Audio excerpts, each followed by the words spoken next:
I died with sand in my boots and betrayal in my heart. They say what happens in war stays with you forever, but nothing prepared me for the war waiting at home. While I was risking my life overseas, my wife Sarah was sleeping with my brother James in our bed. I found their text messages first, then caught them together the day after my return. Sarah laughed when I confronted them. "You were gone so long, what did you expect?" she said. James just stood there, my own brother, wearing my clothes, drinking my scotch. They'd spent my combat pay on weekend getaways. They'd planned their future together while I fought for my country. Then came the crash that should have ended everything, but instead gave me a second chance. I woke up 5 years earlier. This time I'll make them pay for what they did. I died with sand in my boots and betrayal in my heart. They say what happens in war stays with you forever. But nothing prepared me for the war waiting at home. My name is Daniel Hayes, and after 3 tour of duty fighting in deserts halfway around the world, I returned to discover my own brother had invaded my home and claimed my wife while I was gone. The flight back to Missouri was long, my body still aching from the final mission that had left 2 of my unit dead and my right shoulder torn up from shrapnel. 18 hours of travel, but all I could think about was seeing Sarah again. 3 years of marriage, most of it spent apart. This time would be different though. My discharge papers were finalized. We could finally start our life together for real. I remember checking my phone repeatedly during layovers. Her responses were brief. "Can't wait, and see you soon, babe." Nothing unusual, but nothing like the lengthy messages she used to send during my first deployment. I told myself she was just busy with work at the hospital. Sarah was always dedicated to her nursing career. The taxi dropped me at our small suburban home just after 7 p.m. The lights were on, but Sarah's car wasn't in the driveway. Instead, I recognized my brother's beat-up Chevy truck parked where my car used to be. James had promised to look after Sarah while I was gone, check in on her, help with house repairs. Good old reliable James, the one who stayed behind, the responsible one according to our parents. I dragged my duffel bag up the walkway, noticing the yard was immaculately kept. The flower beds Sarah and I had planted before my first deployment were flourishing. At least James had helped with that. My key still worked in the lock. I called out as I entered, "Sarah, I'm home early." The house smelled different. Not the vanilla candles Sarah loved, but something stronger, a cologne I didn't recognize. There were beer bottles on the coffee table, sports magazines I didn't subscribe to. Photos of Sarah and me that once dominated the mantle had been reduced to a single wedding portrait pushed to the side. "Sarah?" I called again, moving toward the bedroom. The sounds I heard from behind that door will haunt me forever. My wife's familiar laugh, then a deeper voice murmuring something that made her giggle again. My hand froze on the doorknob. In that moment, I knew. Some part of me had suspected for months from her increasingly distant video calls. The way her eyes never quite met mine, how she changed subjects when I asked about her days. I pushed the door open. Sarah was propped against the headboard of our bed, wearing only a t-shirt, my t-shirt, the one she'd mailed me a care package with, saying she slept in it every night to feel close to me. My brother James sat beside her, shirtless, a beer in his hand, his arm around my wife. The look on their faces wasn't even shock, it was annoyance at being interrupted. "You're early," Sarah said flatly, "not welcome home or I can explain." Just the cold acknowledgement that I'd arrived before they expected me. James at least had the decency to look uncomfortable, pulling his arm away from her shoulders. "Dan, man, this isn't what it looks like." "Really? Because it looks like my brother is in bed with my wife," I said, my voice hollow even to my own ears. Sarah sighed, pushing her blonde hair back from her face. "We were going to tell you after you'd settled in." "Tell me what exactly?" I asked, though I already knew. "That things changed while you were gone," she said. "James has been here for me, really here, not just video calls and promises about someday." I looked around the room, noticing more changes. James's clothes in the dresser drawer that used to hold mine, his watch on the nightstand.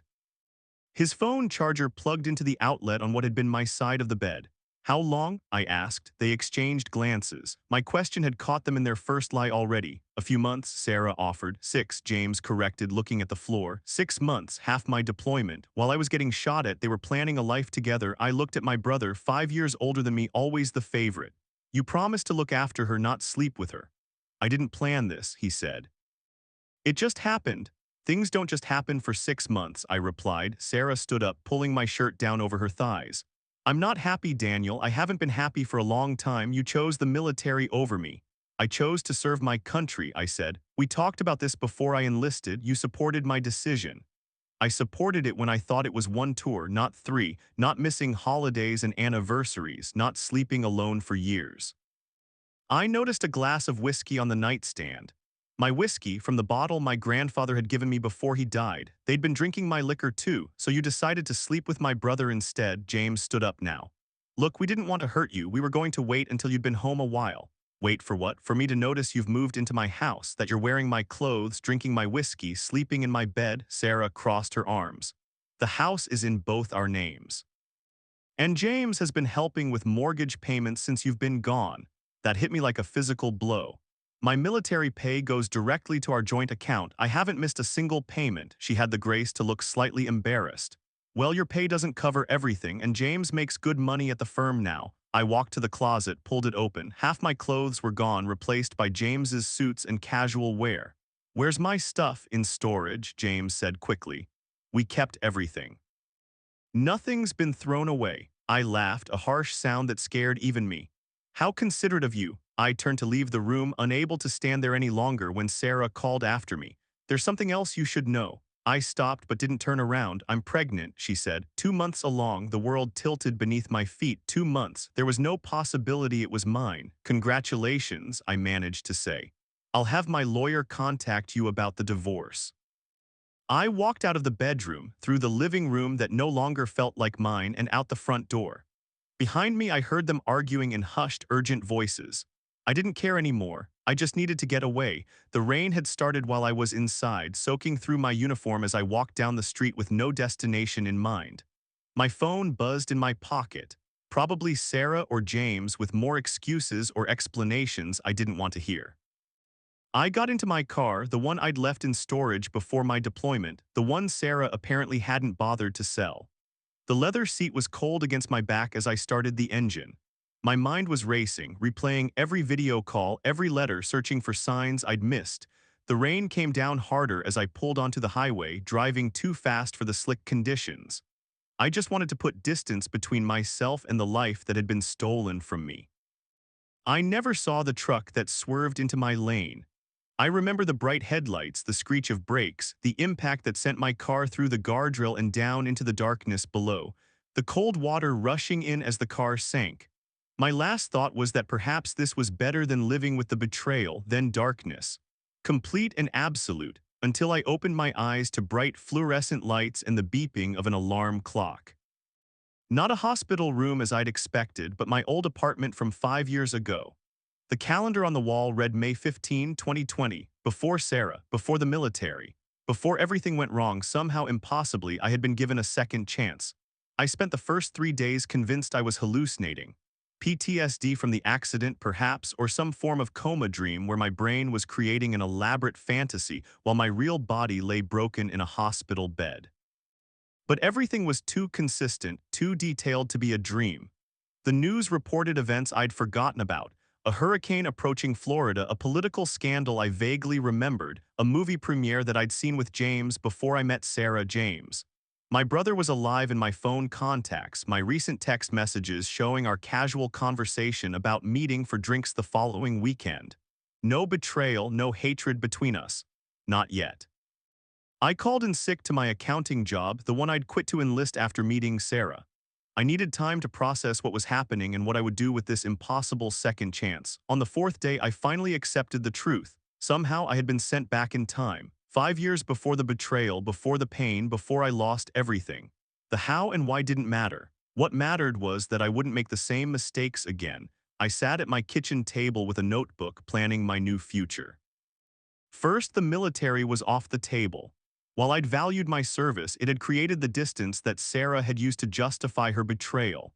Besides, my future knowledge would be better applied elsewhere. Second, I needed financial independence.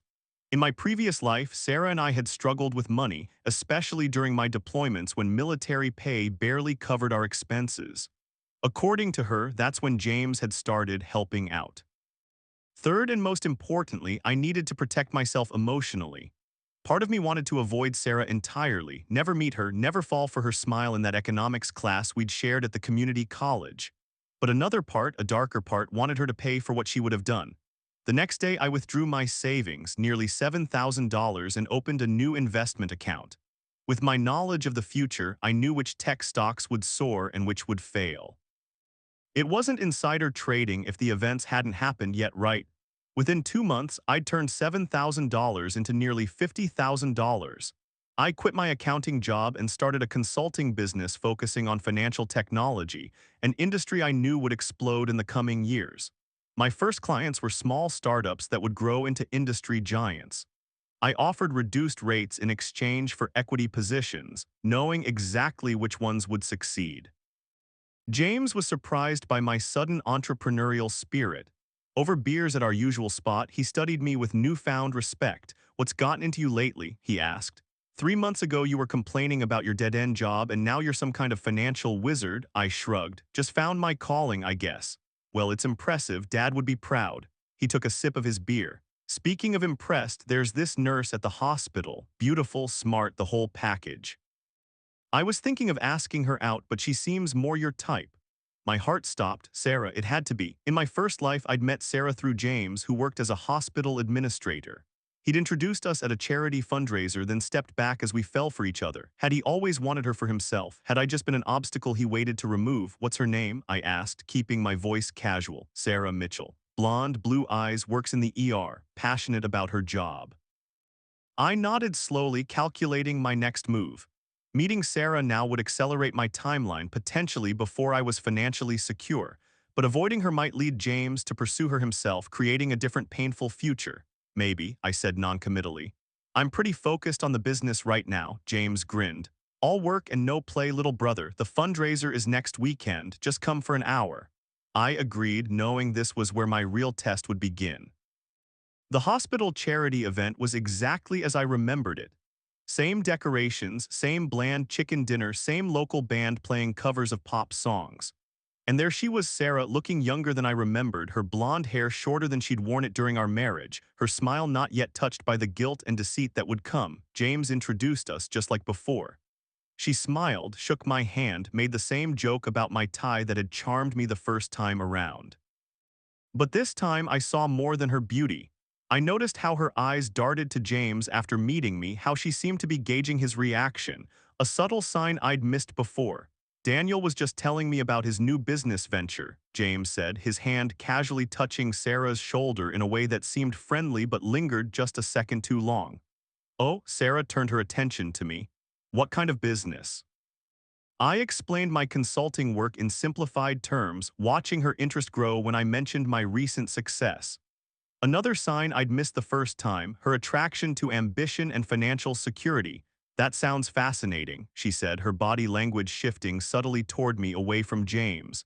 "I've always admired entrepreneurs. It takes courage to build something from nothing."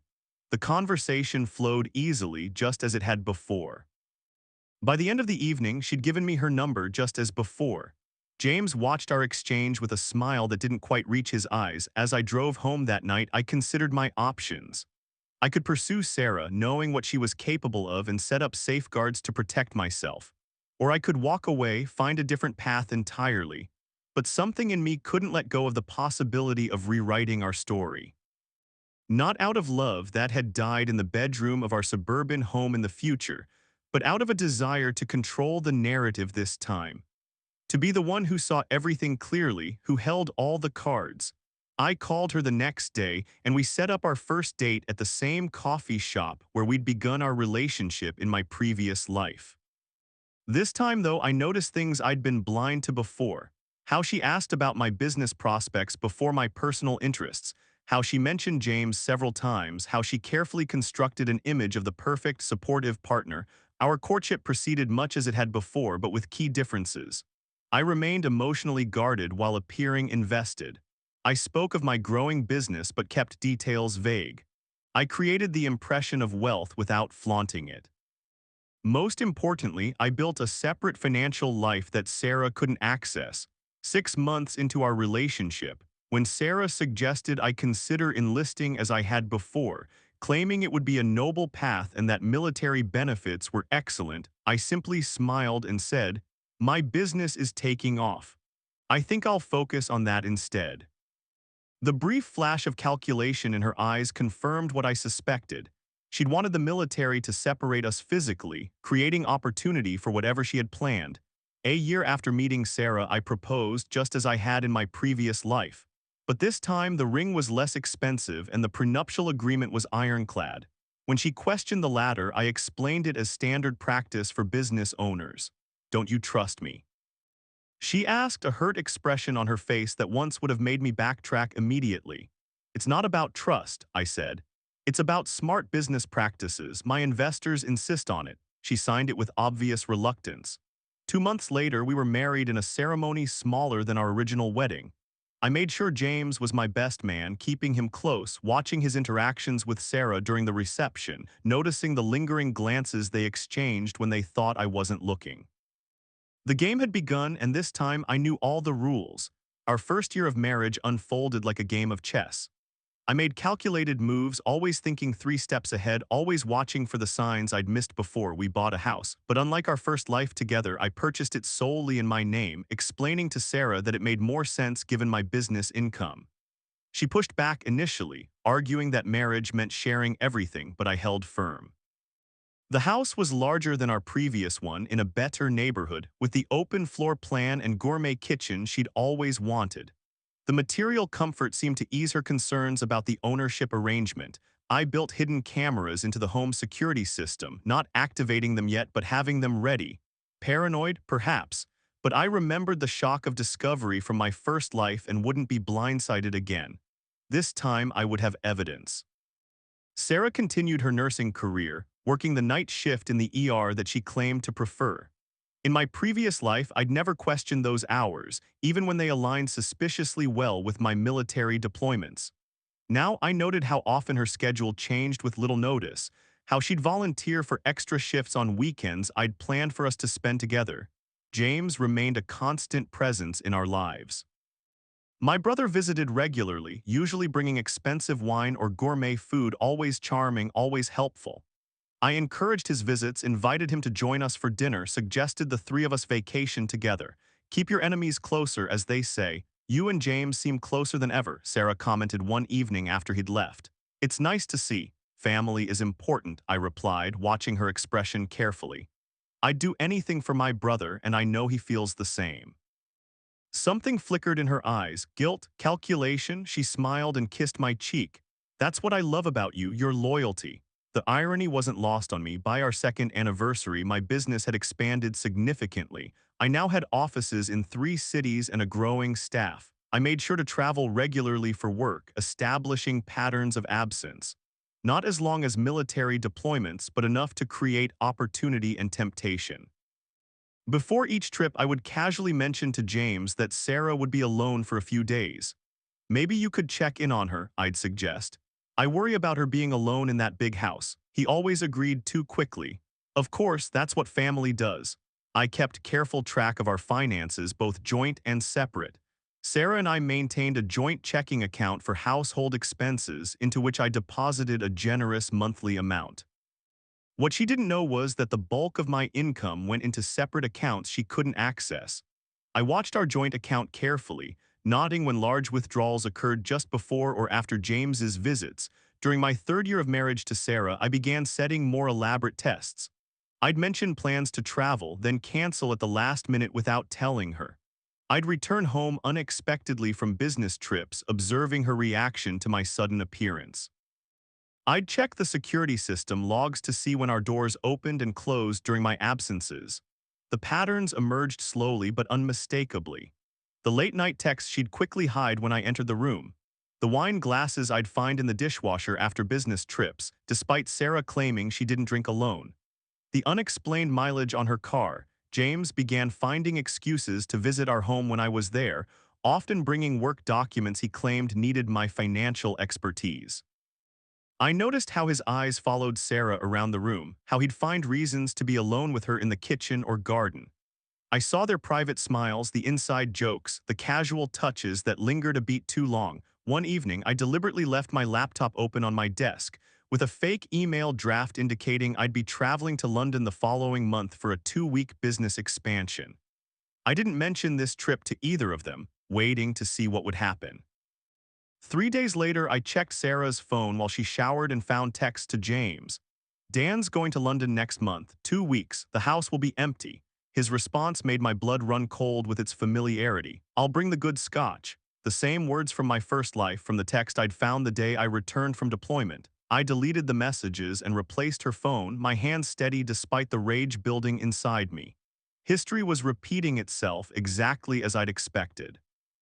Despite all the differences in our lives, my career change, our financial situation, the timing of our relationship, Sarah and James were making the same choices. People don't change, that's what I was learning. Given the same temptations, they fall in the same ways. As the date of my supposed London trip approached, I made a show of preparing. I bought new luggage, mentioned meetings I'd scheduled, asked Sarah to drop me at the airport. All the while, I was preparing something entirely different. I transferred the remaining funds from our joint account into my private one, leaving just enough for appearances. I contacted my lawyer to prepare divorce papers.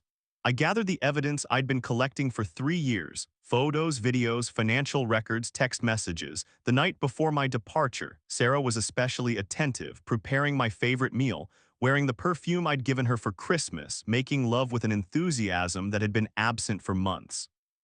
I played along, all while knowing what she had planned for the moment I was gone. "I'll miss you," she said as we lay in bed, her head on my chest. "2 weeks is a long time. You'll hardly notice I'm gone," I replied, stroking her hair. "I'm sure you'll find ways to keep busy." She looked up at me, studying my face for any sign of suspicion, but I'd become an excellent actor. "Maybe I'll pick up some extra shifts at the hospital," she said. "The time will go faster that way." Another lie. I'd already checked her work schedule. She'd taken vacation days that aligned exactly with my trip dates. "Whatever makes you happy," I told her, kissing her forehead. The next morning, she drove me to the airport, waiting until I'd entered the terminal before driving away.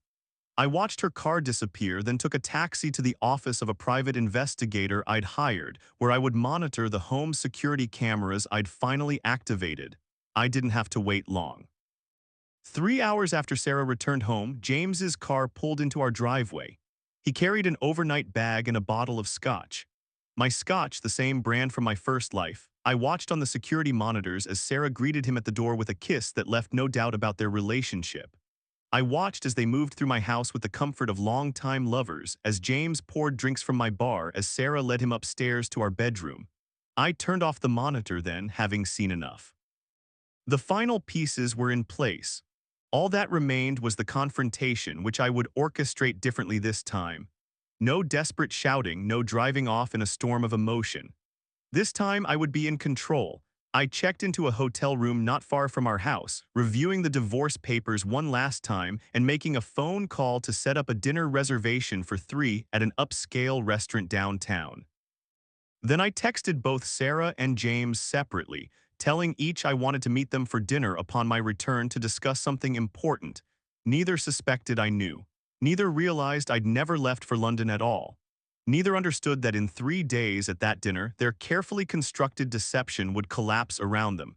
And this time I would walk away whole. For 3 days I watched them through the security cameras. My wife and my brother played house in my absence, sleeping in my bed, cooking in my kitchen, drinking my liquor. They settled into a routine with frightening ease, as if they'd done it many times before. Perhaps they had during the business trips I'd actually taken. Each night, Sarah called me, maintaining the charade. "How's London, honey?" she'd ask, her voice sweet, while James sat beside her on our couch, his hand on her thigh.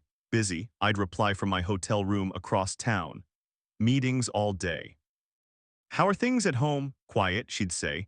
"I picked up some extra shifts at the hospital. The house feels empty without you." I'd watch on my laptop as she said these words, James's lips on her neck, both of them suppressing laughter at their deception. "I miss you," I'd tell her, the words hollow in my mouth. "I miss you too," she'd respond, then hurry to end the call, eager to return to her real focus. On the third day, I texted them both about dinner the following evening. To Sarah, I wrote, "Landing tomorrow afternoon. Let's have dinner at Casolari's at 7, have something special to discuss with you." To James, "Back tomorrow, need your advice on something important. Meet me at Casolari's at 7:15. Don't tell Sarah, want your honest opinion first." Both responded enthusiastically. Neither suspected a thing. I watched that final evening as Sarah and James cleaned the house, removing all evidence of their time together. They changed the sheets on our bed, washed and put away the dishes, disposed of empty bottles. Sarah even sprayed my cologne on the pillows, a detail that turned my stomach. They were meticulous, professional almost, in erasing their betrayal. Their final night together ended with passionate sex in our bedroom, after which James gathered his things and left. Sarah waved from the doorway, blowing him a kiss as he drove away. Then she closed the door, leaning against it with a satisfied smile that morphed into a calculated mask as she began preparing for my return. I checked out of my hotel the next morning and spent the day with my lawyer, finalizing all arrangements. The evidence had been compiled into neat folders, the financial transfers were complete, and the divorce papers required only my signature.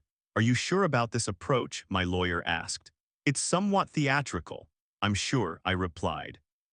They deserve an audience for their final performance. I arrived at Casolari's 15 minutes early, selecting a quiet table in the back corner with a clear view of the entrance.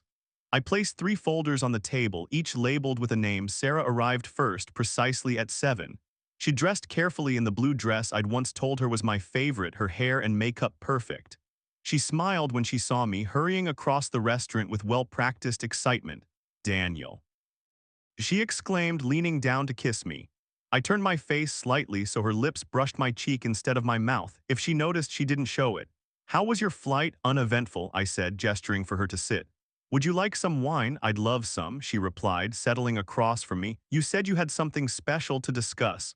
"Let's wait until we've ordered," I suggested, signaling the waiter. "It's been a long day, I could use a good meal first." She chatted about inconsequential things as we looked at the menus. A neighbor's new landscaping, a coworker's promotion, a sale at her favorite boutique, the perfect performance of a devoted wife. I nodded at appropriate intervals, watching the door over her shoulder. At exactly 7:15, James walked in. He spotted us immediately, confusion flickering across his face before he smoothed it into a casual smile. Sarah turned to see what I was looking at, her face registering momentary panic before she too composed herself. "James," she said, her voice pitched slightly too high. "What a surprise, I didn't know you were joining us." "Daniel invited me," he said, approaching our table with forced confidence. "Said he needed my advice on something." I gestured to the empty chair. "Have a seat, brother, I'm glad you could make it." The waiter returned and we ordered food and wine. An uncomfortable silence fell after he left. Sarah and James exchanged quick glances, their minds no doubt racing to construct a plausible explanation for any suspicions I might have. So James finally said, "What did you want to discuss?" "Something about the business," I smiled, taking a sip of water. "In a manner of speaking, it's about investments and returns, trust and betrayal, the usual business concerns." Sarah laughed nervously. "That sounds serious for a welcome home dinner." "It is serious," I agreed, "very serious." The waiter brought our wine, pouring 3 glasses. I raised mine in a toast. "To family," I said, "and to truth." They lifted their glasses hesitantly, exchanging another glance. I set mine down without drinking. "I never went to London." The silence that followed was absolute. Sarah's hand froze with her glass halfway to her lips. James's face drained of color. "What do you mean?" Sarah asked, her voice barely audible. "I mean I never left the country. I've been right here in town, watching you both, in my house, in my bed." James attempted indignation. "What are you talking about? I just stopped by to check on things like you asked." "For 3 days straight?" I asked. "With overnight bags and my scotch." Sarah set her glass down carefully. "Daniel, if you're implying something, just say it." "I'm not implying anything," I said, reaching for the folders. "I'm stating facts." I opened Sarah's folder first, sliding it toward her.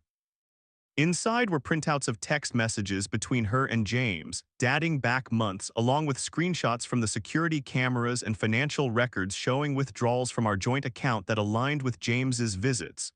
"You've been sleeping with my brother for at least a year," I said calmly. "Probably longer." Sarah's face crumpled, not with remorse but with anger at being caught.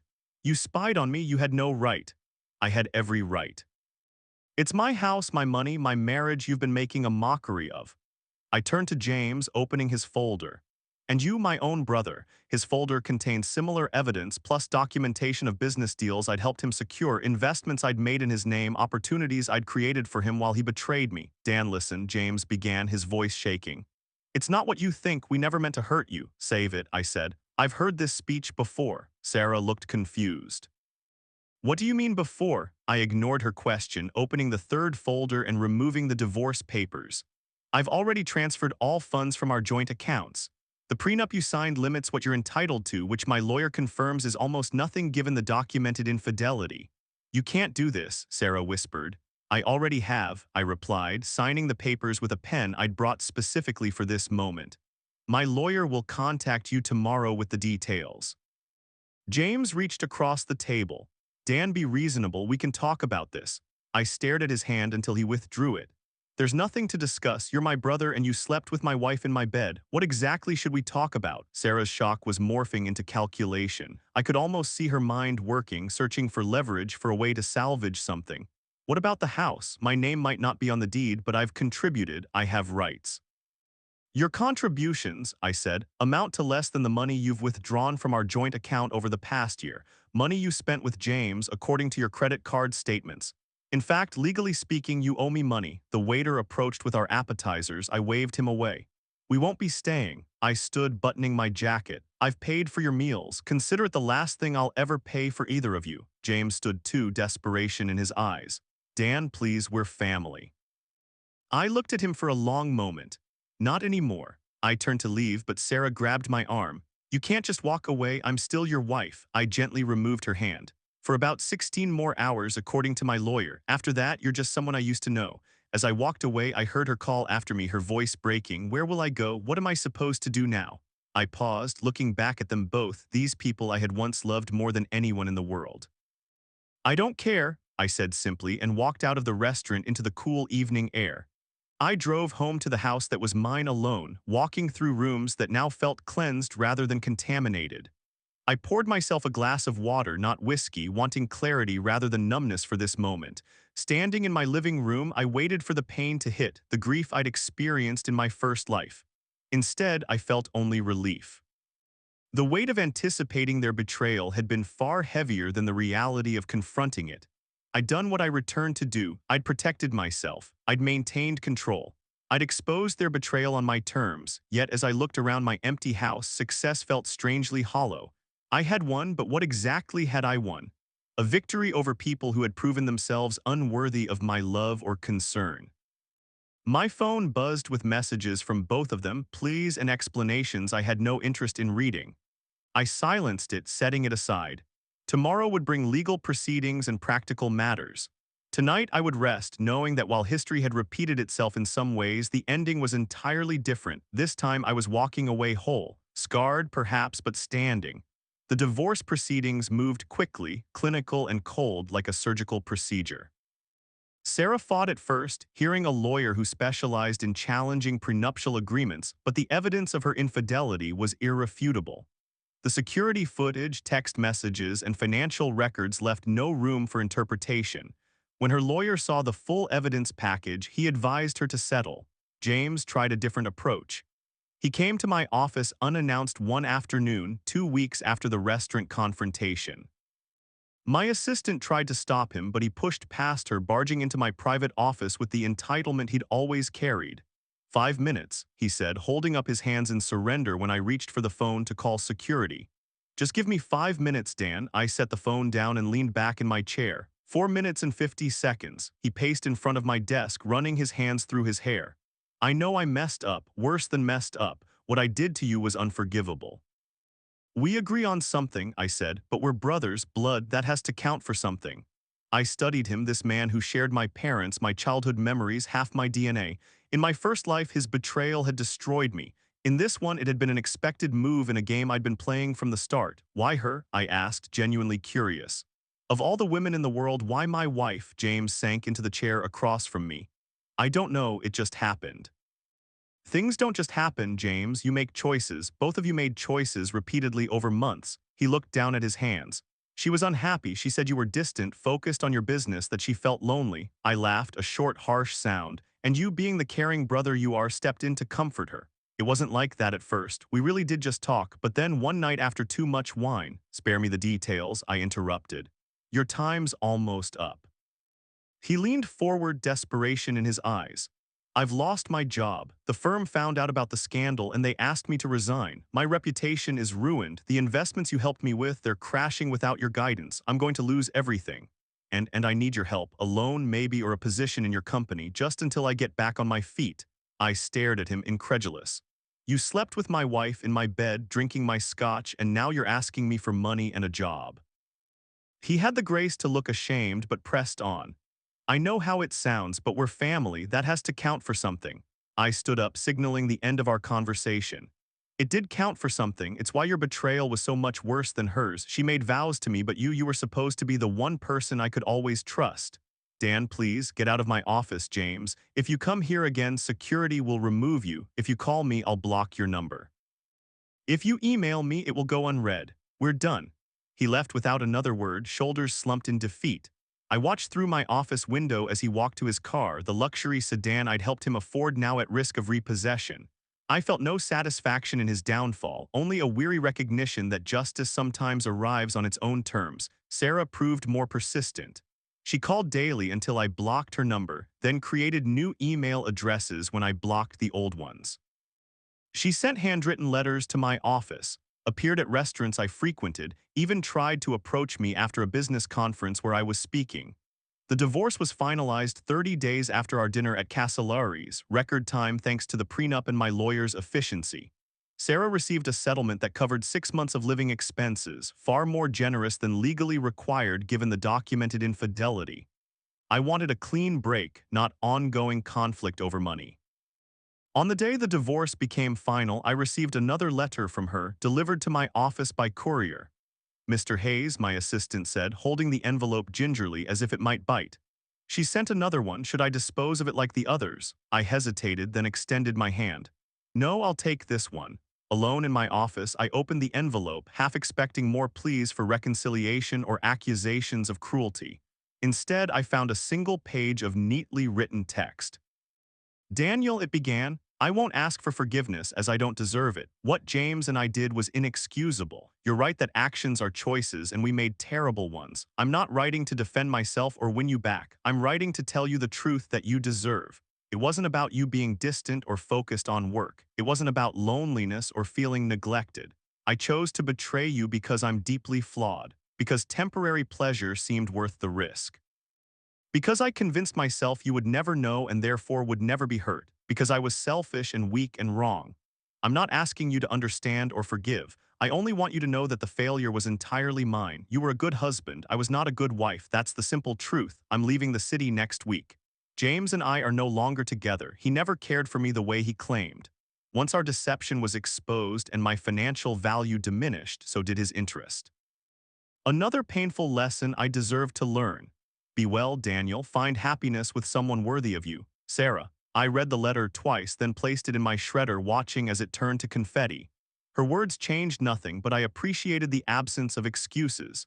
It was the first honest communication we'd had in years. Over the next 3 months, I immersed myself in work, expanding my business into new markets, developing innovative services that capitalized on my future knowledge. My company's value tripled. I was featured in business magazines, invited to speak at industry conferences, courted by investment firms. Success was its own form of revenge, but it wasn't enough to fill the emptiness that sometimes woke me in the night. I'd won the battle against Sarah and James, protected myself from the pain of their betrayal, but the victory had come at a cost. I'd spent years of my second chance focused on preventing history from repeating rather than building something genuinely new. 6 months after the divorce, my lawyer called with surprising news. James had been arrested for fraud, having attempted to manipulate shares in a company connected to my business interests. The charges were serious, carrying potential prison time. He claimed you were partners, my lawyer explained. Said you'd authorized his actions. We haven't spoken in months, I replied. I have nothing to do with his criminal activities. The authorities know that. They've seen the evidence from your divorce case. They're asking if you want to press additional charges for defamation. I considered this, imagining James in prison, his reputation permanently destroyed, his future prospects eliminated, the complete destruction I'd once dreamed of inflicting. No, I said finally. Let the fraud charges stand on their own. I want nothing more to do with him. That evening, I sat on my deck overlooking the city lights, a glass of water in hand, contemplating what I'd learned from my second chance at life. I'd successfully avoided the devastating pain of my first existence, protected my finances and my dignity, exposed the betrayal on my terms, yet the emptiness remained. I'd spent 5 years living in anticipation of betrayal, watching for signs, setting traps, maintaining control. I'd achieved my goal of revenge, but at what cost to my capacity for trust, for joy, for genuine connection? My phone buzzed with a text from my assistant, confirming your flight to Chicago tomorrow for the InvestTech conference. Car will pick you up at 7 a.m. I sent a quick confirmation, then returned to my thoughts. Perhaps it was time to truly move forward, to use my unique position for more than just preventing past mistakes. I still had knowledge of the future, years of it, that could be used for greater purposes than personal protection. I had destroyed the lives that had once destroyed mine. Now came the harder task, building something worth the miracle of this second chance. Tomorrow I would fly to Chicago, speak at the conference, fulfill my professional obligations. But when I returned, I would begin something new, something that looked forward rather than back. The past was settled. The future, for the first time since my rebirth, felt open with possibility rather than shadowed by inevitable betrayal. The Chicago conference proved unexpectedly significant, not for my presentation on financial technology innovations, but for a chance encounter in the hotel lobby. I was checking my emails when someone bumped into me, spilling coffee down the sleeve of my suit jacket. "I'm so sorry," a woman's voice said, genuine distress in her tone. "Let me help." I looked up to find a tall woman with dark hair pulled into a professional bun, brown eyes wide with concern behind stylish glasses. She was already offering napkins from the nearby coffee station. "It's fine," I assured her, dabbing at the stain. "Hazard of crowded places." "At least let me pay for the dry cleaning," she insisted, pulling out a business card. "Elise Warren, Environmental Law." I accepted her card with a smile. "Daniel Hayes, and really, it's not necessary." "Hayes," she repeated, recognition dawning. "You're the keynote speaker. I'm attending your session this afternoon." We chatted briefly about the conference before she hurried off to her meeting, apologizing again for the coffee incident. I tucked her card into my wallet, thinking nothing more of it until I spotted her in the audience during my presentation, attentive and taking notes. Afterward, she approached with thoughtful questions about sustainable investment strategies, her intelligence evident in the complexity of her inquiries. I found myself suggesting we continue the conversation over dinner, an impulse that surprised me after months of self-imposed isolation. Over pasta at a small Italian restaurant, our discussion ranged from business ethics to climate policy to literature. Not once did she ask personal questions about my divorce, though a simple internet search would have revealed that public drama. Her focus remained on ideas, on possibilities, on the future rather than the past. When I returned to my city the following day, I found myself thinking about Elise, her sharp mind and genuine manner a stark contrast to the calculated charm I'd grown accustomed to with Sarah. On impulse, I emailed her about an environmental investment fund I was considering launching, asking for her professional opinion on the legal framework. Her detailed response led to more emails, then phone calls, then video chats as we collaborated on the project. 3 months into this professional relationship, I invited her to visit my offices for a formal consultation with my executive team. The day before her arrival, I received a text message from an unknown number. "We need to talk. Important, please call Sarah." I stared at the message, surprised by how little it affected me. 6 months earlier, my heart would have raced, anger and pain rising to the surface. Now I felt only mild curiosity about what she might consider important enough to break our silence. I deleted the message without responding and focused on preparations for Elise's visit. The meeting with my team went exceptionally well, Elise's expertise impressing even my most skeptical executives. Afterward, I gave her a tour of the city, ending with dinner at my favorite rooftop restaurant overlooking the skyline. "This view is incredible," she said, gazing at the lights below. "Do you bring all your consultants here?" I smiled. "No, just the ones who spill coffee on me at conferences." She laughed, a genuine sound I'd grown to appreciate. "I'm never living that down, am I?" It was an excellent introduction strategy, very memorable. Our conversation flowed easily until a familiar figure appeared at our table, her blonde hair shorter than I remembered, her face thinner. "Daniel," Sarah said, her voice tight. "I've been trying to reach you." I set down my fork, maintaining my composure. "This isn't the place, Sarah." Elise glanced between us, quickly putting together who this woman must be. "I should give you privacy," she said quietly, beginning to rise. "No," I said firmly, "this meeting isn't planned or welcome." I turned to Sarah. "Whatever you need to say can be communicated through my lawyer." Sarah's eyes filled with tears that once would have moved me. "It's important, it's about James." "I don't care about James," I replied evenly. "Please leave, you're interrupting my dinner." Sarah's gaze shifted to Elise, something ugly flickering across her face. "Moving on quickly, I see." "Ms. Warren is a business associate," I said, though the description felt immediately inadequate. "And my personal life is no longer your concern." A waiter approached, sensing the tension. "Is everything all right here?" "This woman is just leaving," I said. Sarah straightened, dignity reasserting itself. "James is sick, cancer, he's asking for you." The information landed with less impact than she clearly expected. "I'm sorry to hear that," I said, and found I meant it. "But it doesn't change anything between us. He's your brother." "He was my brother," I corrected. "Family is more than blood." Sarah stared at me for a long moment, searching for the man she'd known, the one who would have dropped everything for family regardless of past wrongs. That man had died in my first life, drowned in icy water with betrayal burning in his chest. "I'll tell him you wish him well," she finally said. "Do what you think best," I replied. "Goodbye, Sarah." She left without another word, her shoulders slumped in defeat. Elise watched me carefully. "Are you all right?" I considered the question, looking inward for the turmoil Sarah's appearance should have caused. "Surprisingly, yes. Do you want to talk about it?" "Not particularly," I said, then reconsidered.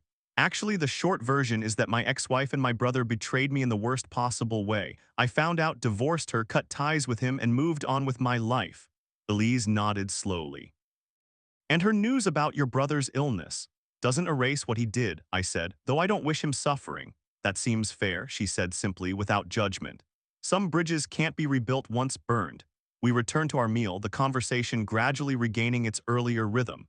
By dessert, Sarah's interruption felt like a distant memory, a brief intrusion from a past life. Later that evening, as I walked Elise to her hotel, she said, "I admire how you handled that situation.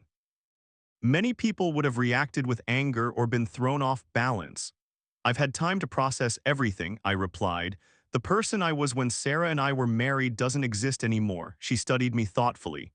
"Is that a good thing?" "Mostly," I said, "though sometimes I wonder what I've lost along with what I've gained." "Like the capacity to forgive," she suggested. I considered this. "Maybe, or the ability to trust completely." "Trust is earned," she said. "It doesn't need to be given blindly to be genuine." She was right, of course. In my determination to avoid being hurt again, I'd closed myself off to the possibility of authentic connection. Protecting myself had become a prison of its own. "Would you like to have dinner again tomorrow?" I asked impulsively. "Not for business." Her smile was warm. "I'd like that." The next morning, I made a decision. After a brief call to my lawyer for information, I drove to the hospital across town where James was receiving treatment. I had no intention of reconciliation, but something in me needed closure beyond what I'd achieved with my revenge. I found him in a private room, thinner than I remembered, hooked to machines that beeped steadily. He looked up as I entered, disbelief crossing his hollow features. "Dan," he whispered. "You came. Not for the reason you think," I said, remaining near the door. "I'm not here for reconciliation." His hope faded, but he nodded. "Why then?" "To tell you I know about your illness and that while I don't forgive what you did, I don't wish this suffering on you." He closed his eyes briefly. "That's more than I deserve." "Yes," I agreed. "It is." We sat in silence for several minutes, the beeping machines marking time between us. "I've thought about it every day," he finally said. "What I threw away, what I did to you. So have I. If I could go back and change it, I would." I thought of my own impossible second chance, the years spent consumed with preventing and exposing their betrayal rather than building something new.